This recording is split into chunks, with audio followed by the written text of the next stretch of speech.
Bună, eu sunt Camelia, bine ai venit sau revenit pe canalul meu. Astăzi vreau să vă spun câteva cuvinte și să vă arăt trei parfumuri care au intrat recent în colecția mea. Sunt trei parfumuri de la același brand, pur și simplu întâmplător. Și sunt trei parfumuri arabești care consider eu că încă se mai potrivesc cu zilele reci de martie. Încă. Bun, haideți să începem. Primul este acesta de la Lattafa, se numește Kima. El vine în această cutie catifelată cu verde și ceva motive aurii. Haideți să-l desfac, să vi-l arăt. Aceasta este sticluța, ea este tot la fel pe verde cu auriu. Mie îmi place sticluța, mi se pare că este exact cu cuiz arabesc. Deci este un parfum arabesc, el este apă de parfum la 100 de mililitri și vreau să vă spun că are note orientale, dar în același timp eu simt că are și ceva note de prospețime. Vine în această sticluță elegantă, mie mi se pare că are un design deosebit. El la început este condimentat, dar în același timp o notă proaspătă, cu ceva acorduri curate de lavandă și salvie. Apoi devine puțin mai cald și mai puternic, pentru că are în compoziție atât ud cât și note de ambroxan. Și haideți să vă spun acum care sunt notele listate. Notele de vârf sunt piper negru și lavandă. Notele de mijloc, șofran, smirnă, salvie. Iar notele de bază, ambră, ud, ambroxan și lemn de cedru. Mie mi se pare că este un parfum foarte frumos, chiar te învăluie toată ziua. Este un parfum puternic, dar moderat în același timp, adică nu te dă pe spate pe tine atunci când pulverizezi parfumul pe tine și nici pe cei din jurul tău. Părerea mea. Mi se pare că este un parfum arabesc ușor de purtat chiar și la începutul acestei primăveri. Diminețile sunt destul de reci, zilele sunt încă destul de reci și nu este un parfum care să deranjeze. Pulverizat moderat, cred că este o variantă pe care o puteți alege într-o dimineață de primăvară. Și mi se pare că chiar te învăluie toată ziua. Pe piele, bineînțeles că durează destul de mult și acesta fiind un parfum arabesc destul de dens, undeva la 7 ore, spun eu, mie așa mi s-a părut cel puțin pe pielea mea. Pe haine, evident că mult mai mult. Mi se pare că este un parfum cuceritor, condimentat. Are acele arome lemnoase care îl fac să fie persistent și după ce se așează parfumul mai bine pe piele, după ce trece ceva timp, mie mi s-a părut că simt și o ușoară notă de cafea care îl face să fie destul de asemănător cu Good Girl de la Carolina Herrera. Să-mi spuneți și voi, vă rog, în comentarii dacă l-ați mirosit sau dacă l-ați folosit și vi s-a părut și vouă la fel. Dar mie chiar îmi place o ușoară notă de cafea și mi se pare că este un cool girl reușit cu un ușor iz oriental, arabesc. Deci acesta a fost Kima de la Lattafa. Și să continuăm, evident, după cum v-am zis, toate trei sunt de la Lattafa. Așa, pur și simplu le-am comandat, le-am cumpărat întâmplător uitându-mă la note și mi-au plăcut. Acesta este Ragba de la Lattafa, este listat ca unisex și eu l-am la 30 de mililitri. El vine în această sticluță drăguță. Uitați-vă și voi ce drăguță este sticluța. Este micuță. Inițial când am scos cutia din sticlă am zis nu se poate. Sticla aceasta are 30 de mililitri, dar este foarte drăguță. Și uitați-vă ce culoare densă are. Mie mi se pare că parcă are culoarea unui ceai negru din acela care se servește, turcesc, care se servește în acele ceșcuțe mici transparente, de sticlă transparentă. Acesta este o apă de parfum care la început are o ușoară notă afumată, mi se pare mie, și are multă vanilie, caramel.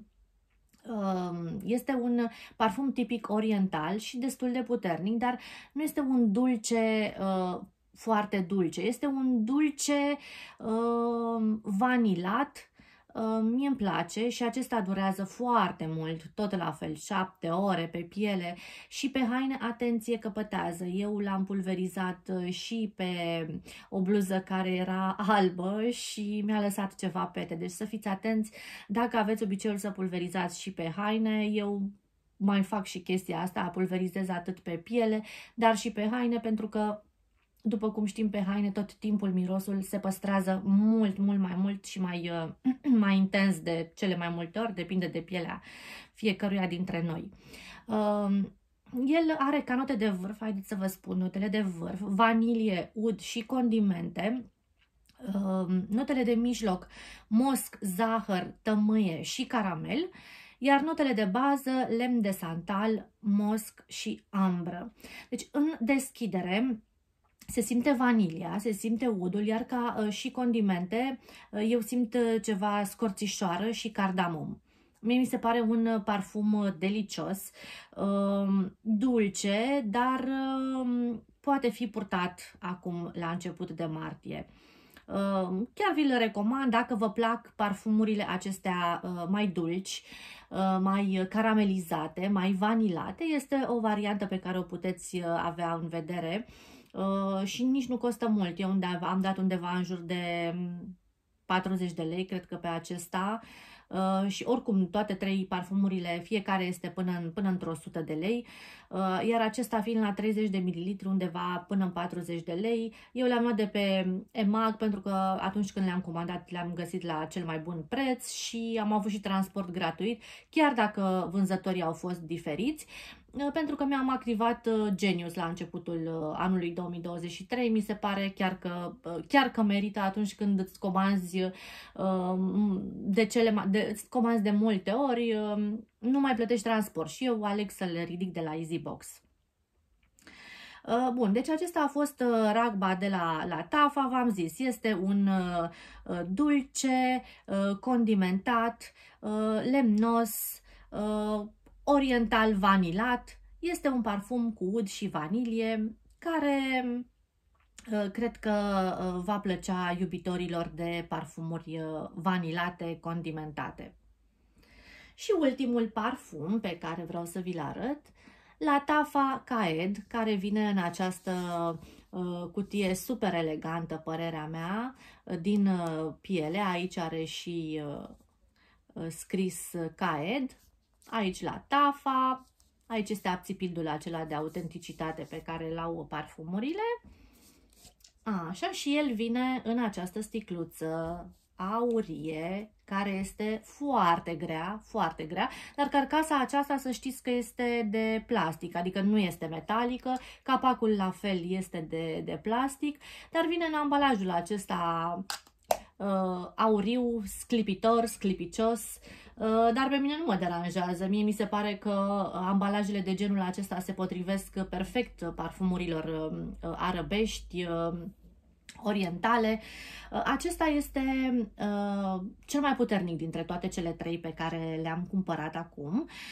Este tot la fel listat unisex, vine în varianta de 100 de mililitri, apă de parfum și este un parfum minunat. Cald, este condimentat și rămâne pe piele toată ziua. Deci, după cum spuneam, este cel mai tare, cel mai puternic dintre toate cele 3. Este condimentat și simt la început cardamom, bergamotă, scorțișoară. El este un parfum cald și bogat, are lemn de santal, cedru, șofran și apoi are ambră, vanilie, piele și ud. Eu de când l-am pulverizat, vreau să vă spun că notele pe care le simt foarte puternic sunt condimentele, vanilie și apoi piele. Deci are o notă de pielărie destul de... Nu este foarte puternică, este destul de așezată, dar spre final, după ce parfumul se așează pe piele, se simte mai puternic nota aceea de piele, cel puțin pe pielea mea. Este un parfum cald și are note lemnoase fine, condimentate. Haideți să vă citesc și care sunt notele listate. Deci ca note de vârf are cardamom, bergamotă, scorțișoară. Scorțișoara într-adevăr se simte foarte frumos. Notele de mijloc sunt garofițe, lemn de santal, cedru și șofran. Notele de bază sunt ambră, vanilie, piele, ud. Deci, într-adevăr, este un parfum tipic arabesc, adică este puternic, deci dacă vă plac parfumurile puternice, acesta este clar pentru voi. El este listat unisex, dar eu zic că este recomandat, adică poate fi folosit atât de bărbați cât și de femei. Eu îl folosesc cu mare plăcere. Nu cred că este atât de înțepător încât să fie prea mult pentru pielea unei femei. Acum, evident, după cum spuneam, fiecare poartă ceea ce îi place, atâta vreme cât nu deranjează pe cei din jur. Dacă îți place un parfum unisex de genul acesta mai puternic, de ce nu? Este o alegere foarte bună.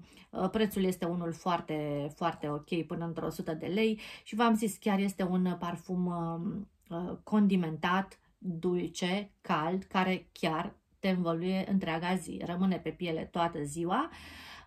Și eu simt și o ușoară notă de tutun în el. Nu este listată această notă, dar eu simt o ușoară notă de tutun și mă duce cu gândul așa la puțin tutun cu whisky sau cu rom, oricum o băutură din aceasta alcoolică, dar nu miroase puternică așa ceva, dar mi se pare că duce în zona aceea de tutun amestecată cu puțin whisky sau rom și apoi spre final se simte nota aceea de piele vanilată cu ud și ambră.